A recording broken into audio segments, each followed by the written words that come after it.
Hello and welcome back to my seamless endless series where I'm trying to get an old 1960s console system back up and running again. So far in this series, it's been a lot of me taking apart, painting, cleaning, putting things back together, and making the odd goof. Oh dear. At least in the last episode I did something different. I managed to get the turntable working. Now let's see if I can recover from the mess I made in episode 3.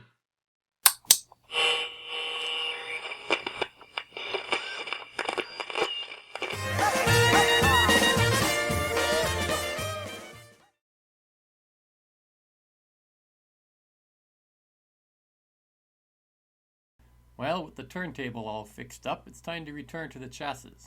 Like I said in episode 3, I didn't film much of the repair I did. All I did was mix up some epoxy glue and then tried to fix all the cracks that I made in the board.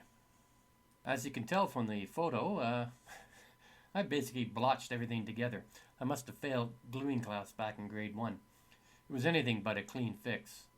I didn't do much better on the backside, as I had great globs of glue all over the place. I even covered up a couple of the traces pretty well. What I should have done is mask over the traces with some tape or something like that, as that would have saved me a lot of time in the near future. I did spend a good deal of time trying to find all the spots where I've broken a trace, so the continuity function on my multimeter was well used. Here's a quick rundown on what I managed to break. There's one here, and another one over in this corner, one here, another here, two more here, two here as well, and finally one here. So I really did do a number on this board. The first step in repairing the circuit board was ohming out the circuit board to find all the breaks and the traces, and then marking them with blue Sharpie so I could find them later. This one here was an obvious break, but this one over here, I couldn't see any break on the board, but the ohmmeter told me otherwise. The next step in the process was to scrape away all the epoxy I managed to get on the board, and if there was no epoxy present, I scraped away the green phenolic coating and exposed the copper underneath. Next, I added in a goodly amount of flux.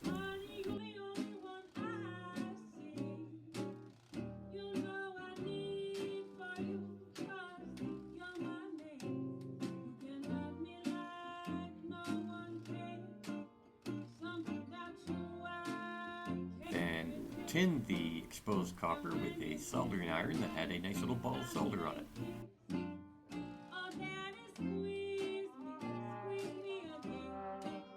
The trick here is not to add too much solder to the trace.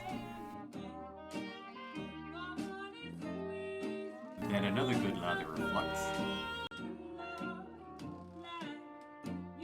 To bridge the gap in the trace, I used a little strip of copper tape that I cut to approximately the right size and length.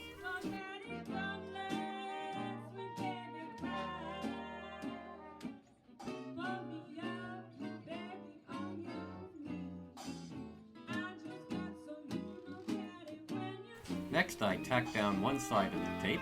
This fixes the tape in place, as it has a bad habit of floating on top of the flux, and occasionally it will adhere exactly where you do not want it. Once the copper strip is tacked down, you take a soldering iron with a nice blob of solder on it and proceed to tack down the rest of the piece of tape.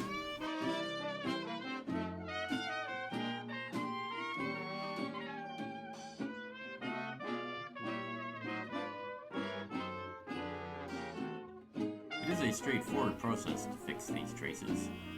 The main takeaway here is to make sure you mark each break in the trace.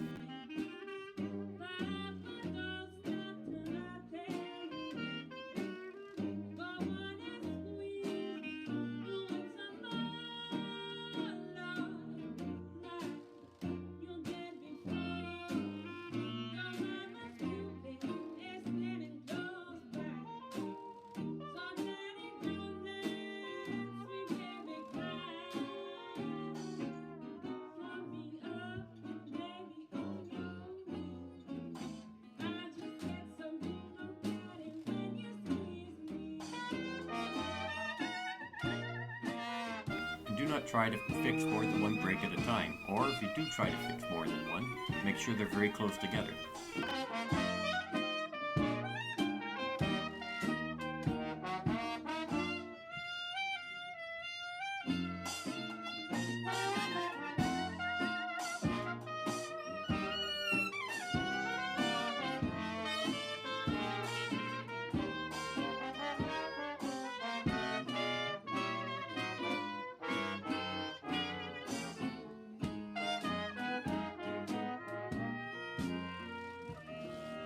course, the last thing to do is to check and make sure the trace is fixed.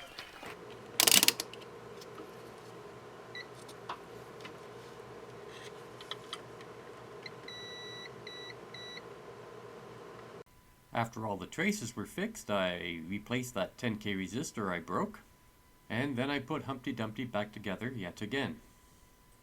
Okay, back on the chassis. Okay, I've got the board back. Before I stick it all back together, I've double checked all the stuff I could find, and as far as I can tell, it's all continuity'd out correctly. So now I just got to put it back in here and screw in the screws. Sigh.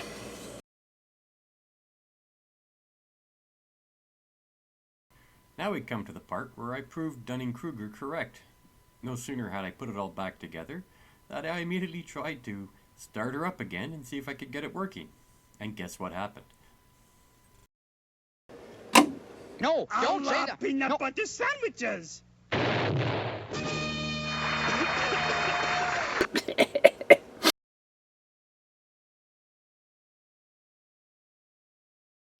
So after talking to some of the guys at the club, I found out why I couldn't get anything to work and why I blew this resistor a second time.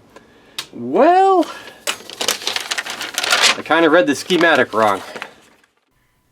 I completely forgot to hook the speakers into the amplifier when I was testing. So there was no load on the amplifier, and with no load, the energy has to disperse someplace, so it must have been dispersing out of that resistor I kept on blowing. I should have at least hooked it up to a dummy load, but I don't have one of those. One of the other members of the club pointed out that if I didn't hook up the speakers, this point here, X2, would mean that I don't have a ground path for any of the capacitors here, which could also blow that resistor. So here's my solution. Speakers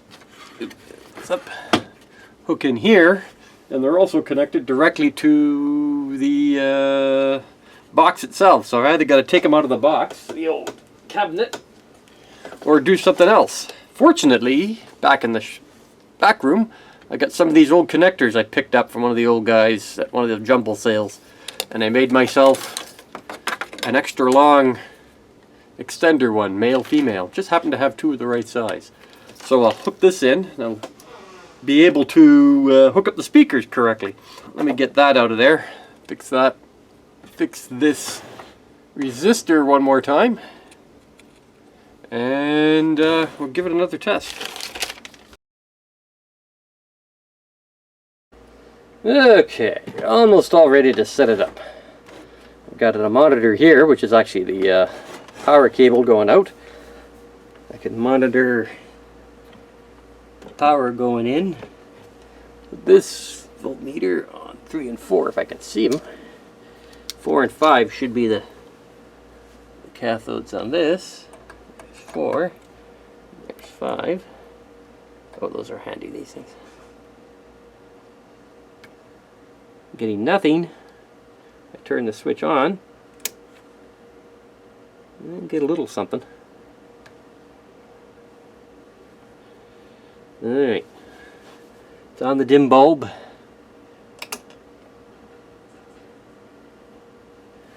I'm going to go up to 40 volts. There's 50. Still nothing coming through there.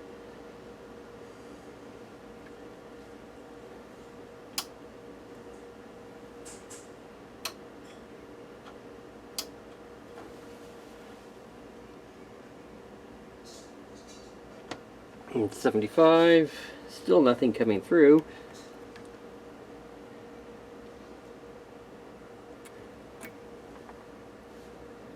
Getting the voltage anywhere else? That's the other question.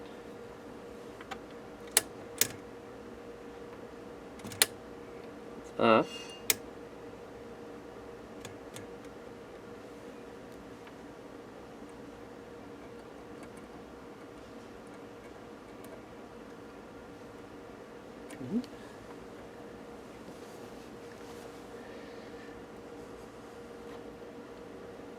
Some DC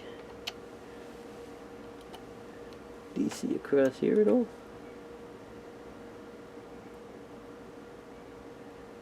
That can't be right. It says 100. No, don't say that. Peanut No. butter sandwiches. Yep, there goes that damn thing again. Nope, magic smoke yet again. Yeah, well. Really buggered it up.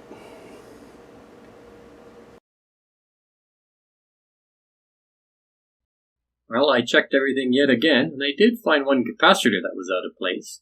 After I changed that resistor for, I think, what's the third time now? I tried yet again to fire her up. Which is better. I'm not getting any voltage on this one, which is good.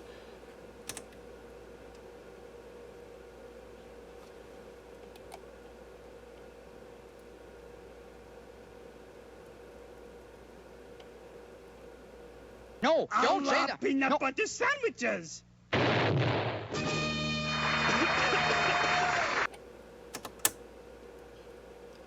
And I burned the smoke again. Damn it. Oh well. All right, Sonny, that's enough. Just pack that in.